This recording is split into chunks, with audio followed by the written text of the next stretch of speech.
Teaching your teenager how to manage their money may not be as straightforward as you think. Personal finance only forms a tiny part of the curriculum at school, with teenagers often relying on their parents to learn vital lessons about managing money. But with teens sometimes resistant to anything their parents have to say, they may choose to ask others for advice or do things their own way. Parents may also not be the best source for financial literacy guidance, particularly if they have handled their own money matters badly. But is it really necessary to recruit the help of an expert to educate your children on how to manage their finances? Welcome to Pocketful of Dirhams. I'm Alice Haine, and joining me today is Marilyn Pinto, founder of the Kids Finance Initiative, who explains the key lessons children need to learn as they navigate their way through their teenage years and onto university. Before we start, please do subscribe to Pocketful of Dirhams on your favourite podcasting app. Welcome back to the show, Marilyn. Oh, thanks for having me back, Alice. Now, teenagers and money, always an interesting topic, and probably even more interesting for me because I've got a teenage daughter who's 14 and I'm always talking to her about money and saving. So do you find that most teenagers you meet in the UAE have good financial literacy levels? I wish I had a different answer, but unfortunately, no. Most teenagers in the UAE have really abysmal rates of financial literacy. But I guess there's some comfort in the fact that it doesn't matter whether the teenagers are from the UAE, and I've had the pleasure of teaching teens from all over the UK and Europe, Africa, Asia. The one thing they have in common is they're all abysmally bad at the subject. I guess the point to realize here is that it's not their fault. With teenagers, financial literacy is an unconscious incompetence. They don't know that they don't know about money. They don't realize how important it is to know. They don't realize how crucial this skill is, and how it's going to help them in their lives. So I guess as parents, it is as educators and parents, it is our duty, our job, our responsibility to make sure that we take them from this journey of unconscious incompetence to unconscious competence. And when you say that there is going to be a little bit of resistance, yes, there will be, because they don't know how important it is. And that's why we can understand the kind of resistance that they have to learning about the subject. Now, there is an element of personal finance in the curriculum in the UAE now, but it's very small, I understand. Can you tell me how much exposure they actually have to this topic in school? Again, I wish my answer was different, but very little exposure. It's not just because in school, I think when it is a part of the curriculum, they usually mean that it's taught in business studies or in economics, but these subjects don't actually teach you how to deal with personal money. They don't teach you how to be smart about your own money and your own savings. Also, in schools, financial literacy tends to be taught as a math-based skill. And financial literacy isn't a math-based skill. There's just so many components of financial literacy, which are the mindset, your attitude, and your behavior. And all of these need to be taken into consideration. And these are not even on the radar of most schools. So, yeah, I don't think that's very effective in the way that it's being taught currently. Often people, particularly parents with young children, they will agonize how much pocket money they need to give their child and whether that should involve chores, etc., etc. But that it becomes a very different scenario once the children get into their teenage years, because you're dealing with a whole host of different challenges and they want more independence. They want to be able to spend their money more freely. So why does money become so much more important once a child hits their teenage years? Because teenagers want to assert their independence and they see their control of their pocket money or allowance as a great way to do that. And as parents, we should encourage that. We just have teens for a few years before they leave home to go off to university or to get a job. And when they do that, they're going to have to make important financial decisions. By and large, they do this with zero training in the subject. What we need to do is basically give them that independence and give them that chance to actually practice a little bit. The earlier we start, the more practice they have and they get to internalize it. Also, I would like to say that teenagers now are spending more money than any generation ever did before that. And it is crucial that they learn how to spend it. For example, we wouldn't let our children start driving if they didn't take driving classes. And just like that, we should kind of link giving them an allowance or giving them independence with their allowance to them taking a class on financial education.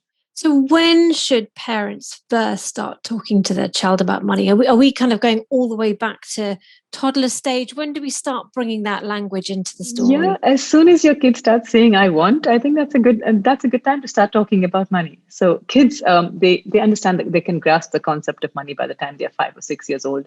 By the time they're 8 or 9 years old, their habits of money are actually already formed. So for parents and educators, the earlier you start, the better it is. It gives them more time to practice and internalize all of the learning.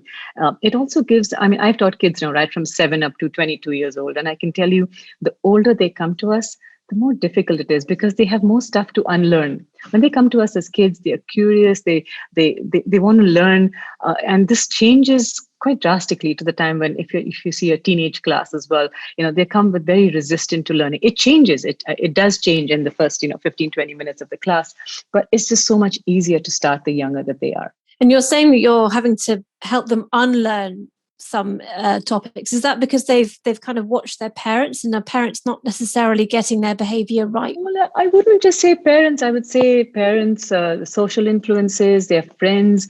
It's not just one aspect of it, but their habits, their mindset, all of this is formed by the time you're a teenager. So there is quite a lot of unlearning to do. And what about parents who are stressed about money or they're in debt? How do they ensure that they don't pass their fears around money onto their children? This is a tough one, especially in these times. Professor Scott Galloway from New York University states that never to waste a crisis, and we are smack bang in the middle of the biggest crisis in modern history. I think we should use this as an opportunity to teach the kids and talk to them about money. But again, when we do this, it is important to consider that we don't talk in a way that belies our anxiety. We should be talking. Our script should be thoughtful rather than anxious, and this is quite important. By also talking to kids about the money mistakes that we make, kind of ensures that they don't repeat the same one. So as I keep telling the kids, this isn't about not making mistakes. This is just about not making the same stupid mistakes that the grown-ups before you did. So if you want to go out and make new mistakes, that's fine. But it's just unacceptable to be repeating the same mistakes that your parents or your grandparents made. Now, not all parents are very good at actually passing on lessons around money. They might not be very clued up on it themselves. So where do you come in? What does your service offer to both teenagers and parents? So we offer a specially curated program. Our program literally changes and challenges the way your kids and preteens think about money. What we focus on is not just financial knowledge. We focus on mindset, behavior, attitude, because it is only the confluence of these aspects that the kids will be able to gain from a more holistic financial education. What we also focus on is implementation. That's where it's important. Knowledge is, it's not very difficult to get the knowledge, but what about the implementation? How do they put this in practice in their life? Our lessons give them actionable takeaways. They know what to do at the end of every lesson, how they can implement it in their lives right now, not in 5 years when they graduate or in 7 years when they get a job. Whatever we are teaching them is very relevant to their lives right now, and we give them actionable takeaways that they can begin to implement in their lives as well at this point. The other thing that we do is parental engagement is really very key. You can't teach the kids in a vacuum. You have to understand where their parents are coming from. We really get the parents on as partners in teaching them. A lot of the homework that we give the kids during the implementation phase has to do with the parents. Like, talk to your parents about this, find out what they did about this, what did they. So it is a part where the parental engagement is a very key part of our program. In terms, and we promise, make this promise to the kids, by the end of the program, your kids are going to be smarter, richer, and braver. I say this because smarter because of all the things they've learned in the program. Okay, richer because all of this knowledge directly translates into saved or added wealth, and braver is because when you see teens who get this knowledge, their confidence really grows up because they feel more competent in the subject. And this combination of competence and confidence is just an amazing thing to see in a teenager. It makes them braver. It makes them able to recognize and take advantage of more opportunities that they otherwise would not have noticed or bothered with. So how much does it cost for somebody to enroll on your course? Again, we have different packages, and it really depends on which course fits best for your child, because not every program we would recommend that. So we do a consultation first with the parent and the kids to see which one but by and large, for the preteens, it's 1,200 for a 3-week program, and for the teens, it's 2,400 for a 4-week program. And not everyone can afford what you offer. I mean, it sounds lovely, but not everyone has a budget for that. So what advice would you give parents who do want to empower their teenagers about money? What should they start with? Should they be talking about credit cards, or should they just go back to debt and saving and spending? What should they introduce? I'd like to zoom out a little bit when you say afford, can't afford it, but I like to think of it this way. Can they afford not to? And I'm not saying come to me or come to our program. I'm saying, can you really afford not to teach your teens about this subject or not have? And when I say teach them, I really would recommend an expert or a professional for a couple of reasons. And I'd like to get into that. Because like you mentioned before, most parents don't have formal training on the subject. They aren't sure what is the best way to teach their teens about money, how to actually go about this. And they also have their own money biases, which they might pass on to their kids, which isn't really helpful. The second reason why parents aren't the best people to teach their teens about money is because of the proximity bias. We're too close to our teens. For them to value any of our advice, and that's really difficult as well. We are too close to them. They don't. It's like white noise when we speak. Third reason is when you give this to an expert, you can rest assured that they will be talking about every single topic and they will cover it in detail to the extent that your child needs to know it, irrespective of how difficult it is to teach or how uncomfortable it is to discuss. But coming back to your question about what should parents do, I think parents should talk about money, talk about it, normalize it. But the thing is that when parents usually talk about money, we switch into lecture mode. Like, you should be doing this, don't do this, don't spend. And when parents switch into lecture mode, teens tend to switch off. So that is one. Don't switch into lecture mode. Sort of wrap your message around the story. As humans, and especially as teenagers, I think we are hardwired to listen to stories. So if we can wrap our message around the story, it really makes it so much more effective. The second thing I would say is be strategic about it. Focusing on things like allowance or debit cards, that is being very tactical about it. What I want you to do is take a more strategic outlook, focus on their behavior and their mindset, not just on the financial knowledge in terms of how you calculate compound interest. That is important. But what is more important possibly is their behavior, their mindset, their attitude. So I'd say be more strategic around that. The third is to start early. You don't have to wait till they're teenagers either. Right from the time they're 9, 10, it is a great time to start talking to them. And it's a time that they learn quickly. It's the first window of learning. It's the most effective time to teach them anything. You also see results so quickly. The younger you teach them, the quicker you see the results, which is great. And the other thing I would say is give them some control after that. So once they've had some sort of basic financial education, then it's time to cede control, whether it's with allowances, whether it's letting them plan something, whether it's letting them budget for themselves. All of this really gives them some real life experience into actually doing that. Will they mess up? Yeah, maybe. But I'd rather they mess up now with a few hundred dirhams and, when they're grown up and they're messing around with hundreds of thousands of dirhams because they don't understand and they haven't done it before. So those are just a few tips that I think parents should consider. One thing I found that really helps is, because I have a son and a daughter, so a 14-year-old and an 11-year-old, is that we discuss all our financial decisions with them. We're buying a house, so we discuss the price and how much we might want to borrow and all those kinds of things. And we make it clear this is a discussion within the family that stays within the family, but we make them part of that conversation. So we talk about it openly over dinner.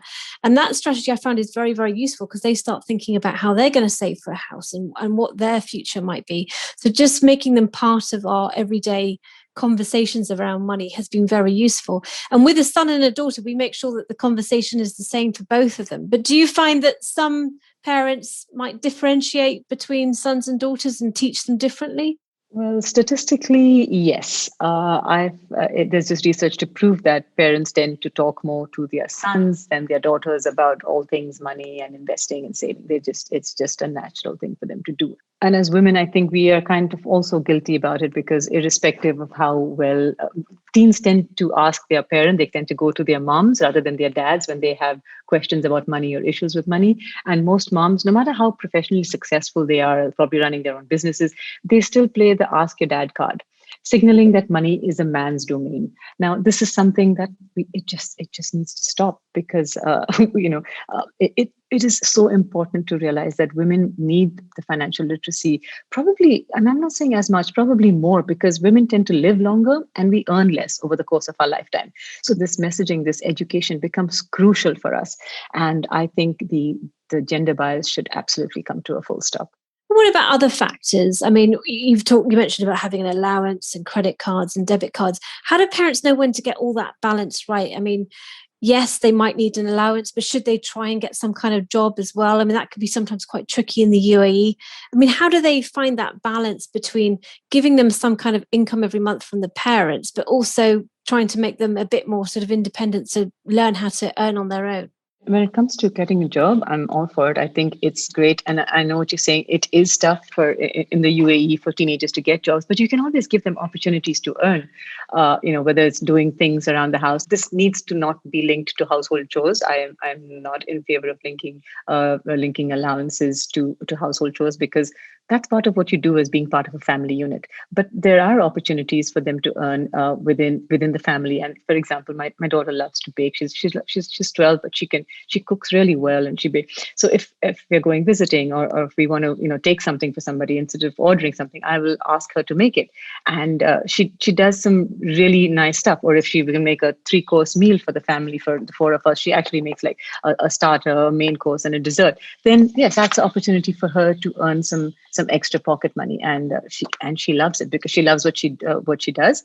And for the rest of us, it's great as well. So opportunities like this, that I think that we can encourage teens, again, not linking it to the household chores, which is really important. Another reason why it's important for teens to have that sort of feeling of ownership of their own money is because they're more attached to their own money, and they will spend it better than they will their parents' money. For example, my kids love stationery. Just now, again, liking stationery and using stationery are two very different things. So if we go stationery shopping, and if they know that I'm going to buy stuff for them, then they're just dumping stuff into the basket. But then I started giving them, I'm like, okay, this is your stationery allowance. This is what you're going to buy. This is your money. You can choose to do what you want with it. Suddenly now they are looking at the best price. They're looking at, do they have this at home already? Is there something that they could use? They would never think of doing that if they knew I was paying for that. They're attached to their own money. It helps when they're earning their own money, because it introduces a concept, I think, of limited finance. They have just whatever, 100, 200 or 300 dirhams. They know they have to make do. With their parents, they think, well, we have a lot of money. We pay for the rent, we pay for the house, we pay for school, we pay for the car. They think we have a lot of money. So, a little bit here and there is not going to make a big difference. When they're using their own funds, however, everything comes up for a second discussion, which is great. Yes, it definitely works, making them understand their own money, and rather than thinking that I've got this endless pot. But also with banking as well. I mean, both my children now have online bank accounts. They have a savings account. They have a debit card. They can check up and see how much money they've got spent. And they really do think about it very carefully now. What is the best approach for that? Again, I would like to just zoom out a little bit and say that these are tactical approaches. I would like it to be a little more strategic in terms of what is their mindset around money, what are they looking at, what are their goals and things like that. Because just having a bank account or a debit card is no guarantee that they understand anything about money. I have kids in my class who get an allowance of 4,000 dirhams a month, and who have credit cards, for example, have no limit on them. And they know absolutely nothing about it. They don't know what a statement is. They've never seen a statement. So all of these are tactics which work really well, and very similar to budgeting apps as well. All of these things work well once for the financially savvy. So once you understand how money works, then these things really help. But it is crucial to give them that understanding first. And now I think there are I know I've already been contacted, there are lots of banks which are offering accounts for teenagers, or offering debit cards for teenagers as well. So the offerings are going to start in the next couple of months. Now, obviously, as teenagers get older, the language needs to change again. What you're telling a 13-year-old is very different to what you might be telling someone at 17, 18 about to go off to university, manage their own budget, pay for their own food. So how do you kind of build up to that as the teen years go through? There's not much differentiation, just because they understand that when you're teaching personal finance, there are a few concepts. So personal finance isn't like this long, drawn-out list of subjects or topics that is going to carry on for years. That's just a misconception. There are a few basic concepts that they need to understand, and once they do that, they can very easily adapt them to their situation, which is what we do. So we first start with teaching them about their mindset and how to develop a proper mindset. Then we go on to spending wisely, why saving is important. We talk about compound interest. Again, all of these things are very relevant to their lives right now. For example, compound interest, they might learn it in school, but I have yet to come across a teenager who can explain it, or who understands how it relates to them in their real life, when it actually does. It's the most powerful force in the universe. When it comes to reading, eating healthy, or exercising, that's where compound interest. That's how you can use to explain it. So we don't differentiate in terms of the content. Whether you're 15 or 18, these are concepts that you need to know and very easy to understand. We break it down into ways that are really simple for them to understand as well.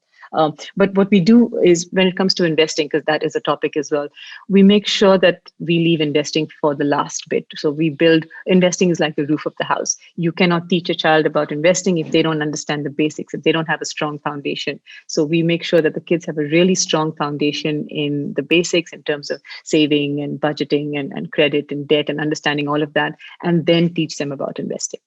And should parents be open about how they invest their money? Once the children learn about investing, they need to find out, how are their parents investing their money? It's interesting. It's definitely an interesting conversation, and it's something, and I think I can tell you, kids find talking about money fascinating. They really do. And a lot of our discussion and implementation goes around, okay, find out what your parents are doing, and if they can share that and then talk about it to them.